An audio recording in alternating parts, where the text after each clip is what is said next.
So this is Remine, which is a pretty new feature. So you type in Sorrento Drive and look what it gives you, the information it gives you. Owner, Glenn D. Mickelson, Pia Green, Chad Lee Riley, Nathan Wood. You go down here, people, tells you what people are associated with that.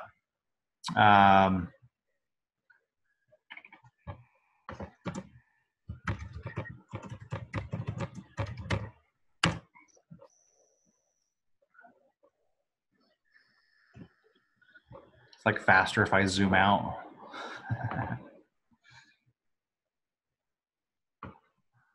Pulling too much data, or not too much, but just pulling a lot at once. It's trying to catch up. Mm-hmm.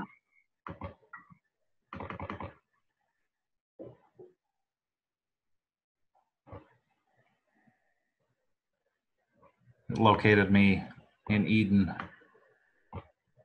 Was that where you last pulled up? No, that's where I live. Oh, okay.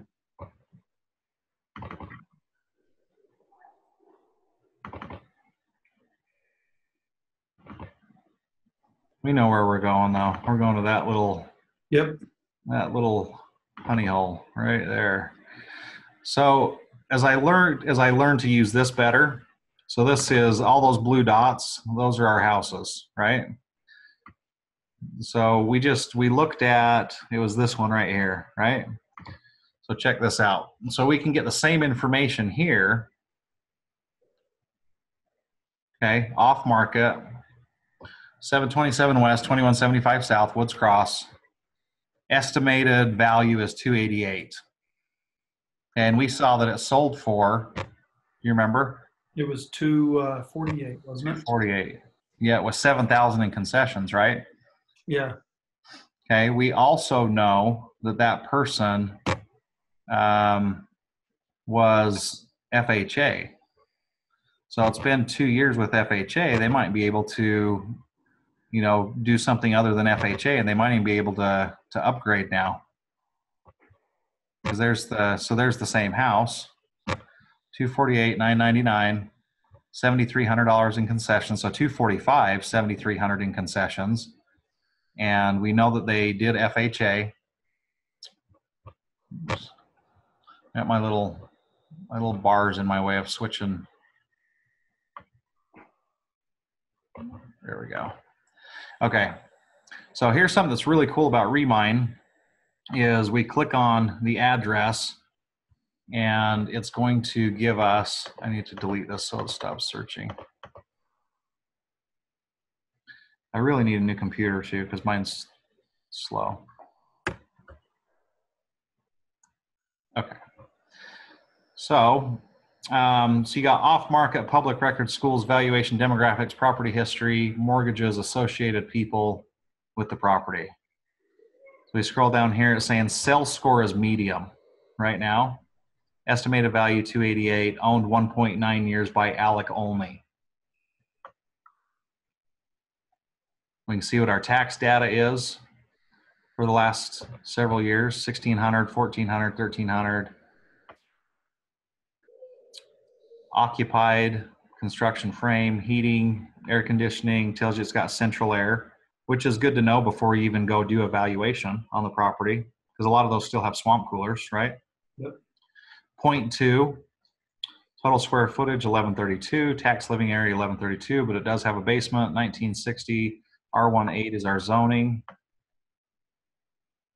Gives you all the schools, valuation according to First American Title, according to Zillow, and according to eAppraisal. So you've got 288, 308, and 263, and then your ranges. So it's saying your estimate's 286, and it's got a rental estimate of 1,600. Household size, household age, have children. So then it shows you the transaction that Christy Colabella and David Morris sold it to Alec only. Okay, this you can't get on the free version of Remine. So this tells us who. Well, I guess you can get this. You can't get this next part. But one cool part about this is, what's that? You'd have to click on the tax data to be able to get this. So you got another step, another place you got to go to. Yeah, this is all in one place. I'm going to show you something else really cool about Remine here in just a second. So we know that David Morris and Christy Colabella sold it 2 years ago, right? Yeah. So they might be ready for an upgrade too, right? Okay. David Morris and Christy Colabella. So how are you going to find where they live? I'll show you. I knew you were getting there. Okay, You're right up to that. this is where it gets it can get a little crazy, is because if there's public record of a mortgage, and for whatever reason, I don't know why Alex Only's doesn't show, but in 2013 they bought the house. They had a mortgage for 167 at 3.18%, arm's length residential transaction purchase. Okay, the reason this is important is there's multiple reasons, especially going into next year when rates are probably going to hit in like the 6.5% range. You're going to find that if there's mortgage information in here, there's a lot of these mortgages are assumable mortgages. Okay, where if you get a listing, you can sell the house at a 3.18% interest rate. You can offer that in your listing. Now, obviously, if they owed 167 right now and you were selling it for 288, somebody would have to come up with $120,000 down to be able to take over that mortgage at 3.18%. Okay. Okay, but there's a lot of those mortgages out there, even from 9 months ago. There's still 3.5%, 3.75 mortgages out there. Right. And if you pitch that to the seller in the listing presentation, if you're competing for listing presentations and you're pitching that to the seller, I promise you nobody else is. Who's your mortgage through? What was your interest rate? Is it an assumable mortgage? And they're going to be like, I don't know. They probably don't know the answers. You're going to have to get their title paperwork. If it's an FHA, it's a really good chance that it is. Yeah, probably 99%. And a VA as well. VA and FHA are generally assumable. Right. But you look at a 3.75% FHA that say maybe it's got 25 years left on it, even though there might be mortgage insurance on it, it's still going to be cheaper than, you know, the alternative at 6% right now, or 5.75. So it's not going to work every single time, but it will work a bunch of the times. But it's just one more thing that you have data that nobody else is armed with. Okay, associated people with the property. Look at that. We got Alex Only's phone number. Yep. Pretty crazy. You can't get that anywhere else. There's a little button that says track. Yep. So David Morris is the one that sold Alec Only, right? So I could track David Morris. So whatever property he currently owns, if there's any status change whatsoever in any of his properties, it'll notify me. Okay. The cool part about the tracking, and I don't, for that, it's almost like, hey, it's too late. You know, David Morris listed his house. Well, you know, shit, I should have called him sooner. But if I click on his name here, David Morris, okay, it's going to show me his trends. Okay, so he has, so he bought this one here, or he sold this one, and he moved to this one.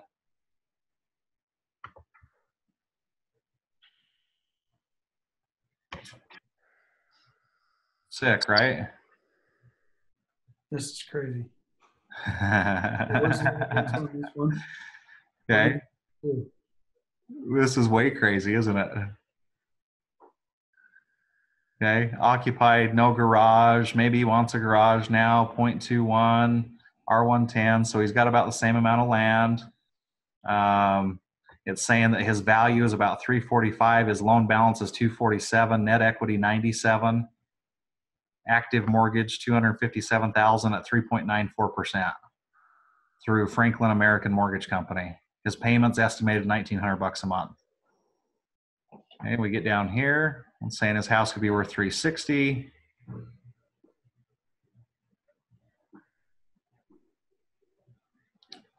Okay, he bought it from Larry Colabella and Vivian Colabella. There's his mortgage, 3.94%.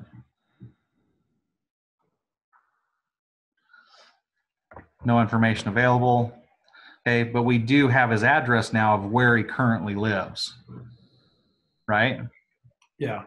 So now if we were to go knock on his door, because he still lives in West Bountiful, 915 West, 1700 North, West Bountiful, we go knock on his door and say, hey, you know, I understand you sold your house a couple years ago over there in Woods Cross and you upgraded to this one. Is it about time to upgrade again? Right. Okay, he's going to look at you and say,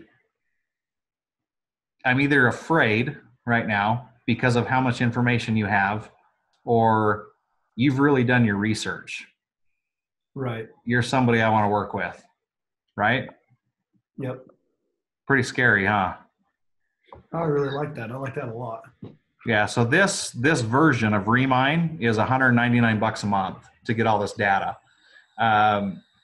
You can get it for $99 a month, but then the other thing that I like about this version is it gives you, so like in this area right here. So let's get, oops.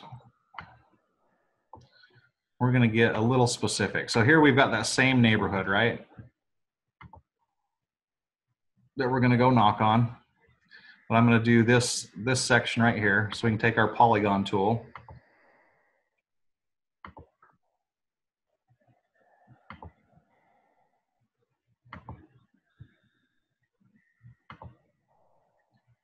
Okay, so now we're down to here. We've got 177 houses in that neighborhood.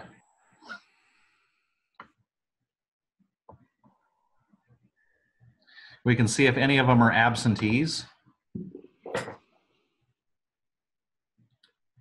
Okay, we can see that these ones that are purple are owned by a corporation. These are owner occupied. These are absentees, in-state, absentee, out of state.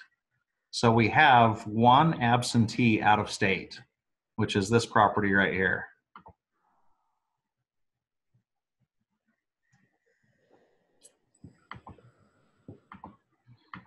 Looks vacant, which it might not be accurate, you know, because it actually shows on my house that I'm an absentee owner for some reason on my house. I don't know why. Home in Eden? Yeah. Huh. So we're going to take absentee off of there. We're going to see if there's any distressed properties in that neighborhood. So we're going to say list pendants, notice of default, foreclosure. Look at that notice of default. That one pulled up right there. Notice of trustee. Okay, we have 3 in the zone that are pulling up. Nothing in that neighborhood. Okay, so that one though.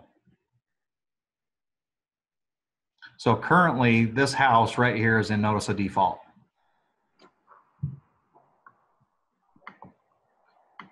Okay, looks like a pretty nice place inside. Or it was nice at one time until the tweakers moved in and trashed it. Right. Okay, so it's showing. Those pictures pretty good. Oh yeah, see the tweaker truck. Tweaker truck parked out front. So it's showing that it's distressed. We already know that this house is 3 beds, 2 baths, 1,100 square feet, 0.26. We don't know if there's a basement there, but there probably is. And so we know this is about a $300,000 house, right? Right. And it's in notice of default. So when you come down here, so you've got distress, pre-foreclosure, newly filed complaint, recording date, August 31st, 2018. So this thing went into default on August 31st. So we're only, well, we're a little over a month since then. Yeah. Okay, so notice of default typically happens right around 180 days. What happens after that is it's in pre-foreclosure right now. So anywhere between the notice of default date and about 120 days, typically it's right around 90 to 100 days, they're going to get a sheriff's notice slapped on the front door. Okay, so if these people are at this house, if Tyler Privet is at this house, this is an incredible opportunity right here. Okay, he owes approximately $143,000 on his house.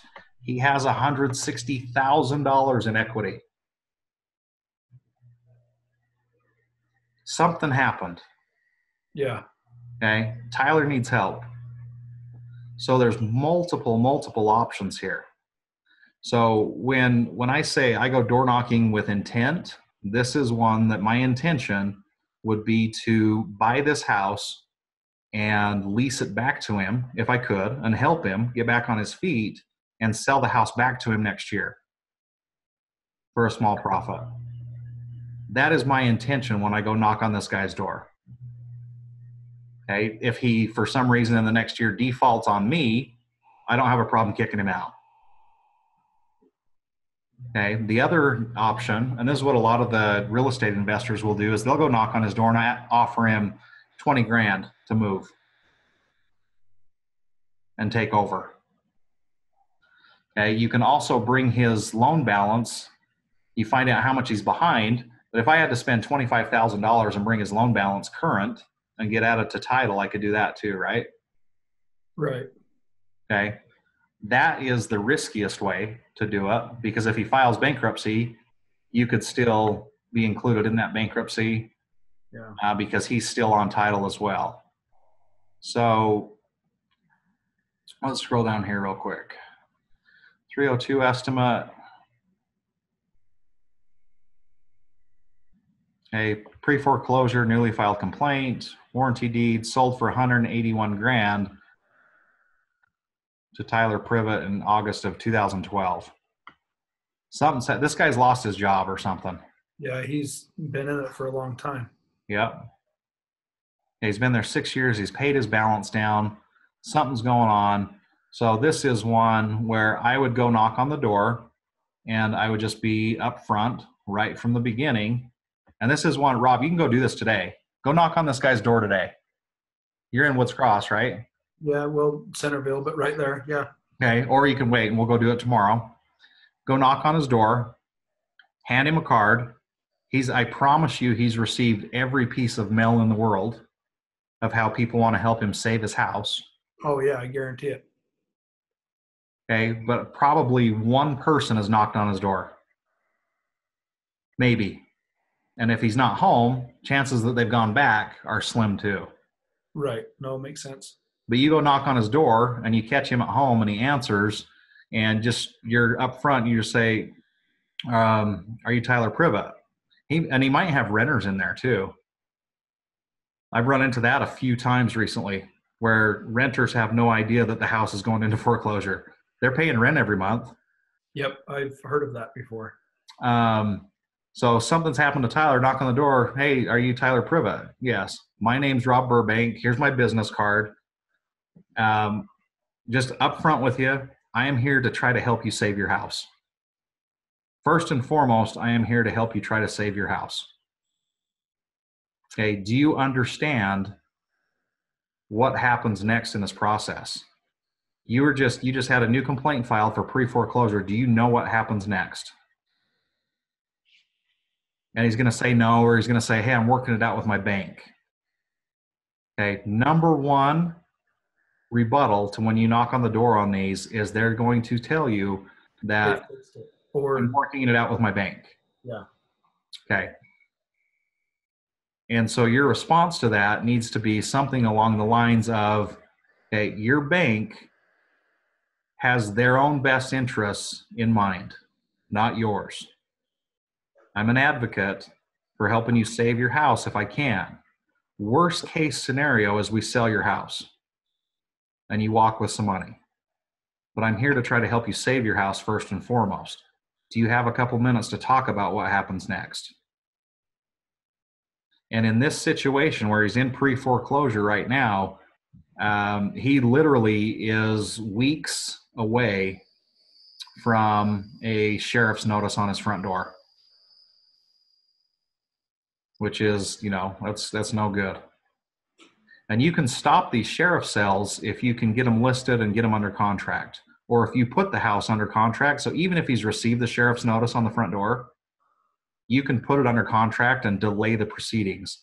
But at that point in time, a lot of times what happens is you got to get a new payoff because attorneys have been involved, trustees have been involved, and you need to go through that process. And it's doable. It's a pain in the ass, but it's very well worth it. earlier this year, we had a young gal that there was no way to save her house. And she was going to let it go. And she walked at closing with $35,000 in her pocket.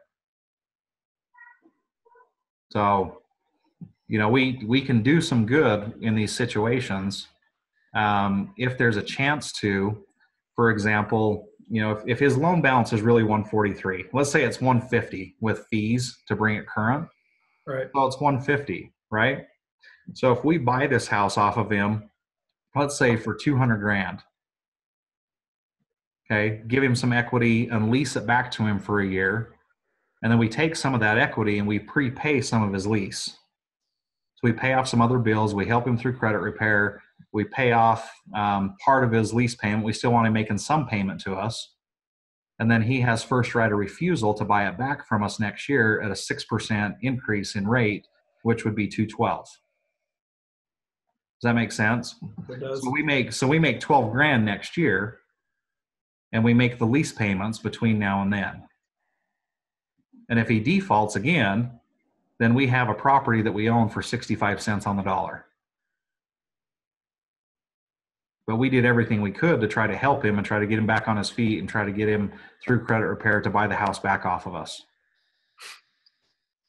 Okay, and these are going to become more and more prevalent over the next couple of years, just because the cost of living has gone up and wages in Utah haven't met the increase.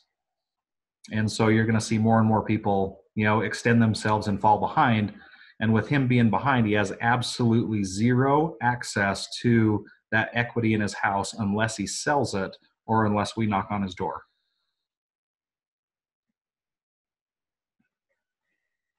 No, it makes perfect sense, and I could see how we could help somebody out with this. And like you said, worst case scenario, he may be in a situation where he's like, "I'm done. Let's sell it, take the equity, and move forward with whatever he has going with him in life."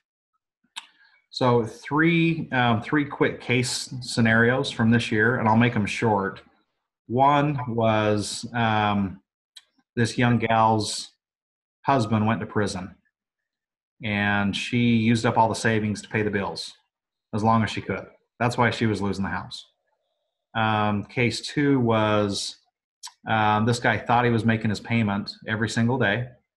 Every month, he thought he was making his payment, and his wife moved out, went and got her own apartment, and she was using the money he was giving her for the house payment to pay her rent payment and telling him that HUD was losing the payments somewhere. And she was paying her rent. Yeah, total scam. Yeah. 100% scam. Another situation I had that I ran into this year was a gentleman, his heart exploded, and he had a balloon in his heart. And then the state actually took his driver's license away from him because the balloon could pop at any time, and he could have had a heart attack driving down the street again. So he couldn't get to work anymore, and he had fallen behind. He only owed like $120,000 on his house. So he had fallen behind and just didn't know what to do because nobody would hire him because he didn't have a driver's license, and he lived in a place where he couldn't really walk to work. There was nothing close, and just didn't know what to do, right? So there's good people that have bad situations or they get taken advantage of, like this guy with his wife. So you never know what somebody else is going through. And that's why I like to just go knock on their doors and see if there's some way that I can help them. And then, like I said, worst case scenario is, hey, we've got a $300,000 listing. He owes 150. He's got $150,000 in equity. And so even if you charge him, 7-8% listing agreement to go through all of this, he's going to be happy walking away with $120,000. Promise you. Well, yeah, it's better than losing it all. Yeah. And if you go with the intention of trying to help him save his house, first and foremost, you have a lot better chance of getting the listing in the end. Well, and they'll at least talk with you. Right. So we have a really good neighborhood. to target tomorrow. I'm excited about it. And then we have a distressed property in that same neighborhood to go knock on the door tomorrow. Unless you want to go do it today, you're welcome to today. Okay. I'll let you know. And then we can follow up tomorrow too if he's not home, if he's at work, or chances are he's might not be at work. If he's not making his payments, he might not have a job anymore. Yeah. So it's just crazy. One house that I don't know if I told you this or not, but this house I bought last week, the guy shot himself in the head 3 weeks ago and lived.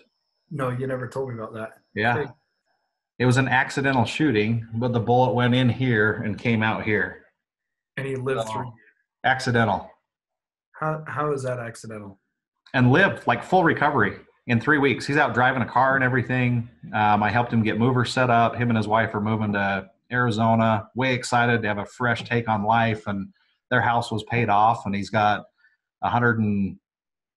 so this wasn't even a distressed property. It was a distressed person. But now he's got $130,000 in the bank. And he's going to Arizona to start a new life. He's got some money to be able to start over without as much stress to be able to start over because he's got some money to be able to work with. Yeah. But I'm looking at this property right here, and that's about a $8,000 conversion for a garage, 8 to 10. You make that a garage, now you got a 329 house, right? Right. But it looks like it's a really nice house in a really nice neighborhood. So they made that a garage. So, yeah, what questions do you have for me on this? None, I guess right now. I mean, it was pretty, I've got to dive into the Remind stuff and decide whether I'm going to pay for that or not, but that's pretty crazy information that you can get your hands on. Now you said when you were telling me the other day, it's $100 for 3 months, then it goes into the 199, right? Yeah, that's if you want access to the default data. So list pendants is going to be where they're behind on their mortgage. Okay, so if you're 30, 60, 90 days, all of that's public information. Right. Notice of default is at about 6 months of not making payments. It's 6 months to a year, depending on the bank. We actually ran into one in West Valley about 2 months ago that was like 18 months before they finally got a notice of default. Notice of foreclosure is within 120 days of notice of default. And typically they'll get a notice of foreclosure when the bank realizes there's no loan modification, there's no chance of them saving this house. And so they'll go into a notice of foreclosure. The difference between this market and 2008 is in 2008, banks were dragging their feet because at least they had somebody in the houses taking care of the properties. And because the vacancy rate was so high that they would just sit on them so that the properties didn't get trashed. Right now, the situation is we don't have any inventory and we have more buyers than there are houses on the market. So banks are moving very quickly to get people out of the properties. And sell it because the market's good. Yep. Yeah. Yeah. So I don't see where these other.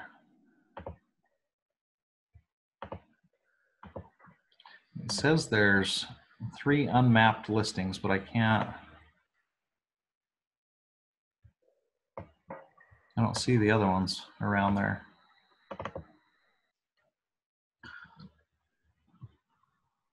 Should they be within that box or is it just on the map? No, so that one pulled just outside the box, which was cool because it was right on the map. But yeah, I don't see the.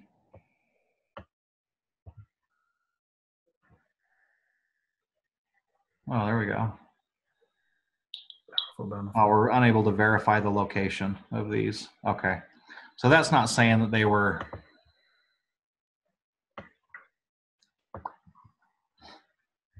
Because our polygon has 88 results, but then 3 of them are unmapped, which means it's going to be like a property that doesn't have a dot on it. Right. Okay. Here, there's 3 of them. But that was cool that that one pulled up, because that's a really good opportunity right there. And if we scroll out just a little bit without losing our dots, okay. So you can take this and drag it, and see there's another notice of default right there. There's another notice of default right there. You see those? Yeah, I could see that. I like the information that's there. I mean, everybody has access to notice of default from their title company, but this gives you better detailed information actually. Yeah, Unless you let the depending title company pull a report on the house, a profile. depending on your title company and what they're paying for, what information they're paying for. Because a lot of times with the title company, the information that I've seen is it'll give me an address and a name. It Right. won't tell me the date that it was filed. It won't give me any mortgage information. It won't tell me who the mortgage company is. Um, nice house, right? Yeah. Look, these guys obviously live beyond their means. Yeah, they've got a boat. There was another one that I looked at. It was up in Ogden. Nice home and it had a shop and everything, a detached shop. And the shop was in kind of rough condition, but it was same situation. They had boats and two RVs out front and that kind of a deal. Pre-foreclosure, So August 23rd. they're already in foreclosure. And these people, so here's interesting. So this is kind of like the opposite situation of the last one. So here's 3/16/17. They got a refinance on their house for $283,000. Okay. There's probably not a lot of equity here. Yeah. Like literally, there's probably not enough there may not be enough to pay real estate agents on this deal. Okay. The house is probably worth $300,000, right? It's a multi-level split, 1,500 square feet, 4 beds, 3 baths. So if it's 3 baths, there could be a 4th bath in the basement. So the basement might not be finished. Are there basements out there, or is the water table too high? There's some basements, yeah. So if it doesn't have a basement, there's no equity in this house. If there's a basement, there might be a little bit. But once you start adding in attorney's fees and everything onto, see, this is even saying our Zestimate is 312. But you take 10% off of that number to pay real estate agents, title, and everything else, and you're down to 280, right? Which is showing their balance is 283, or they financed 283 a year and a half ago. Yeah. They haven't paid that down. That's why they're in foreclosure. Yeah. So now you've got fees, late payments, maybe even some attorney's fees and everything else. So this one, now we go knock on their door. We already know the situation. We know what the balance is. This is basically, we go in there and say, hey, we're going to list your house for 1%. We're going to hold an open house. We're going to get you out of here. Sheriff's notice is coming. Let's get you out of here. You maybe walk with 10 grand, and then we pick up some buyer leads off of the open house. Wouldn't you want to list it for at least 4% to be able to? Well, when I say 1%, that means that's the commission I'm going to take. Seller's commission, yeah. Yeah, plus a 3% buyer's agent fee. So yeah, 4%. But if we know that going in, because if we're sitting at the kitchen table with these people and they've already talked to several other people and they're telling them they would discount it to 5% or 5.5%, or somebody would do it for 4.5%. And if we just go in there right out of the gate and say, look, we're going to sell your house for a flat fee of $2,500 or whatever, and we're going to pay a buyer's agent fee of 3%. Let's get you out of here because you're out of time. So if we're intentional with what we're doing, if we've done our research and we're intentional and we go have an intelligent conversation with Stephen and Kathleen, it's a little different than just going and knocking on their door and there's their numbers too, if you want to call them. But that's a little different than just being cold, just cold knocking and saying, hey, we want to help you sell your house. We know you're in notice of default, and we don't know what their payoff is or anything. And then we start at 7% and work our way down, right? We might lose them right there. Right. So completely opposite situation. So there's a margin to be made, and there's buyers to find, because who doesn't want to buy this house if it still looks like that in Woods Cross for 300 grand, Yeah. especially when there's a 10-day supply of inventory. Yeah. And then if you end up representing the other side, you get a 4%. Yep. That makes sense. So Makes perfect sense, actually. good information.